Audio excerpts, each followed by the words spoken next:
এবার আমরা দেখব কিভাবে ইরেজ বা ইরেজার কাজ করে। এখানে আমরা দেখতে পাচ্ছি ইরেজার টুল। ইরেজার টুল হচ্ছে আমরা ইচ্ছা করলে ব্যাকগ্রাউন্ডকেও মুছে ফেলতে পারি। আমরা ব্যাকগ্রাউন্ডকে মুছে হয়তো কি পেতে পারি, সাদা সাদা একটি কালার। আর যদি আমরা এই লেয়ারটিকে কপি করি এবং ব্যাকগ্রাউন্ড লেয়ারটিকে মুছে দিই, তাহলে আমরা কি পেতে পারি, আমরা ট্রান্সপারেন্সি লেয়ার পেতে পারি।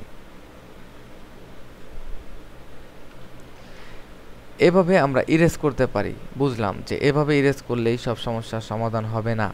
সেক্ষেত্রে আমরা কি করতে পারি, আমরা এটিকে ক্লোজ করি, নতুন একটা ডকুমেন্ট ওপেন করি 800x600। এবার আমরা একটু পেইন্ট করি নর্মাল অবস্থায়। আমরা এতটুকু পেইন্ট করলাম, ঠিক কোন একটা অংশে আমার দরকার নেই, আমরা ততটুকু আমরা মুছে ফেলতে পারি।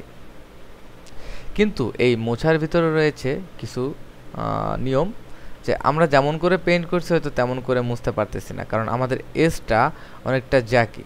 মানে আমরা পেইন্ট করার সময় যেমন ফেদার সিলেকশন বা আমাদের ট্রান্সপারেন্সি হয়েছে, সেরকম আমাদের ইরেজ করার সময়ও আমরা ইচ্ছা করলে এরকম ফেদার ছাড়া বা আমাদের যে অপাসিটি রয়েছে, সাইড অপাসিটি আমরা দেখতে পাচ্ছি সুন্দরভাবে আমাদের পেইন্টটি হয়েছে। আমরা এইভাবে যদি ইরেজ করতে চাই, সেক্ষেত্রে আমাদের ব্রাশের হার্ডনেস কমিয়ে আনতে হবে এবং আমরা এভাবেই ইরেজ করতে পারি।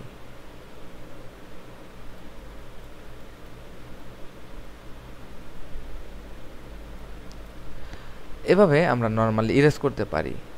অথবা আমরা একটা ইমেজকে ওপেন করার পর যদি নর্মালি আমরা ইরেজ করি, সেক্ষেত্রে আমরা সাদা কালার দেখতে পাচ্ছি, কারণ আমাদের যেহেতু ব্যাকগ্রাউন্ড লেয়ার পরে আর কোনো লেয়ার নেই।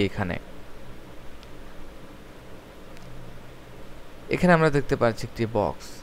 এই বক্সটিকে যদি আমরা ইরেজ করে একটি নতুন লেয়ারের ভিতর বসাতে চাই, সেক্ষেত্রে কি করতে পারি, আমরা যদি এখান থেকে ইরেজ করি তাহলে দেখতে পাচ্ছি যে আমাদের তেমন কোনো পরিবর্তন নেই, সেম একই জিনিস। আমরা নতুন একটি লেয়ার নিই এবং আমাদের এই বক্সটিকে আমরা উপরে দেই। এখানে আমাদের ব্যাকগ্রাউন্ড লেয়ারে আমরা একটি ফিল কালার চেঞ্জ করে দিই। এবার আমরা ইরেজ করি, দেখতে পাচ্ছি যে অবশ্যই আমাদের বক্সের নিচের কালারটি পরিবর্তন হচ্ছে।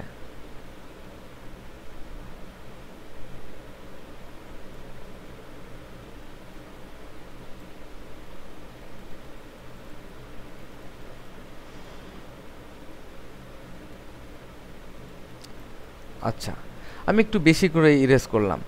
এবার এই ইরেজটা কি ফেরত নেওয়া সম্ভব? হ্যাঁ, অবশ্যই সম্ভব। আমরা এই যে আমাদের ইতিহাসের ব্রাশটা ব্যবহার করতে পারি, যে ইরেজটা বেশি করা হয়ে গেছে, আমরা কিছুটা কমিয়ে নিয়ে আসি।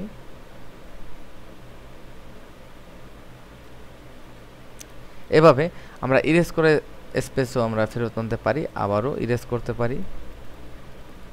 এভাবে ফটোশপ একে অপরের সহযোগী বা পরিপূরক হিসেবে কাজ করে। এবার এখানে আমি যে কোনো কালার প্রেস করতে পারি, গ্রেডিয়েন্ট কালার প্রেস করতে পারি। যেমন আমরা এখানে একটা গ্রেডিয়েন্ট ওভারলি করতে পারি, কালার চেঞ্জ করে দেখতে পারি। আমরা ইরেজ টুল সম্পর্কে মোটামুটি বুঝলাম এবং উপরে দেখতে পাচ্ছি যে এখানে আমাদের ব্রাশ, পেন্সিল এবং ব্লক। সহজ কথা, আমরা ব্লক হিসাবে ইরেজ করতে পারি, আমরা পেন্সিল হিসেবে ইরেজ করতে পারি, আবার ব্রাশ আর পেন্সিলের ভিতর আমি আগেই বলেছি তেমন কোনো ডিস্টেন্স নাই। এখানে আমরা অপাসিটি কমিয়ে ইরেজ করতে পারি, আবার আমরা এখানে ফ্লিউ কমিয়ে ইরেজ করতে পারি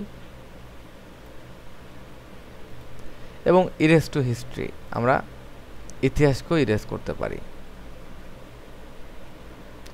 যেটা আমরা পুনরায় ব্যাক যেতে পারি, যে আমরা যেটাকে ইরেজ করছি সেটা আন্ডুর মতো।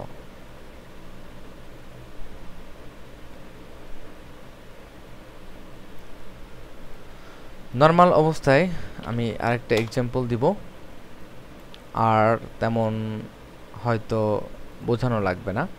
আমরা এখানে পেইন্ট করলাম, এবার আমরা এখানে ইরেজ করলাম। তবে ইরেজ টু হিস্ট্রি, আমাদের ইতিহাসকে ইরেজ করলাম। আমরা পরবর্তীতে যদি আবার এটিকে ফিরিয়ে আনতে চাই সেক্ষেত্রে কি করতে পারি, যে আমাদের হিস্ট্রি ব্রাশ দিয়ে আমরা পেইন্ট করলে দেখতে পাচ্ছি যে বারবার আমাদের নতুন যে কাজটি সম্পূর্ণ হয়েছে সেটিকেই ইরেজ করার চেষ্টা হচ্ছে। তো এটাও এক প্রকার ইরেজ, আবার এটাও এক প্রকার ইরেজ। এটা আমাদের হিস্ট্রি ব্রাশের ইরেজ এবং এটা আমাদের নর্মাল ইরেজ টুল। তো ধন্যবাদ, আমরা বুঝলাম কি করে ইরেজ করতে হয়। নেক্সট টাইমে আমি অসাধারণ একটি উদাহরণ দিয়ে বুঝিয়ে দেবো কীভাবে ব্যাকগ্রাউন্ড ইরেজার টুল কাজ করে এবং ম্যাজিক ইরেজার টুল। এটা অত্যন্ত সুন্দর এবং অত্যন্ত ভালো দুটি অপশন আমাদের জন্য অপেক্ষা করছে। নেক্সট ক্লিপে আমি অবশ্যই এটা শো করতেছি।